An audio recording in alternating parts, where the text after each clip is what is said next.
गर्मियों के दिन थे और बबलू मियाँ की स्कूल से छुट्टियां थीं। उनके एक मामू का आम का बाग था जिससे हर साल मीठे रसीले आम खानदान भर में भिजवाए जाते थे। इस दफ़ा भी मामू के घर से आमों की पेटियों के साथ नन्ही नन्ही केरियां, कच्चे आम भी आई थीं। कच्ची केरियां बबलू को बहुत पसंद थीं। इसने उम्मी से फरमाइश की कि आधी केरियों की चटनी बनाए, जबकि इसकी उम्मी का इरादा आम का अचार डालने का था।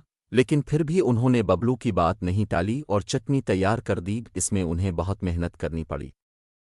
उन्होंने चटनी तैयार करके 2 छोटे मर्तबानों में डाली और डाइनिंग टेबल पर रख दिए। सब घर वालों ने खाने के साथ खट्टी मीठी चटनी का लुत्फ अलिफाटे अलिफ। दोपहर को खाने के बाद सब अपने अपने कमरों में सोने चले गए, लेकिन बबलू मियाँ कभी पतंग अलिफाड़ती, कभी लान में लगा झूला झूलते, कभी आपी को तंग करते तो कभी भैया के काम बिगाड़ देते।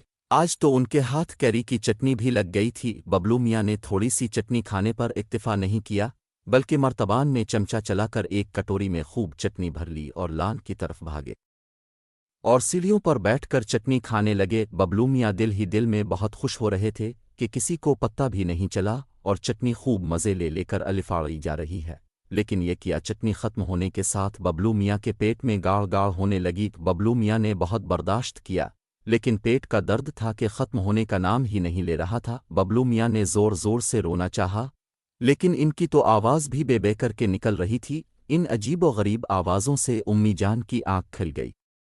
बबलू, क्या हुआ है, क्यों चला रहे हो? उम्मी ने पूछा। बबलू मियाँ पेट पकड़े एक जगह बैठे थे। हुआ क्या है मेरे लाल, मेरे चंदा? बबलू मियाँ की उम्मी बहुत परेशान हो गई थी। उम्मी, मेरे पेट में बहुत दर्द है और मरोड़ अलिफाटे रहे हैं।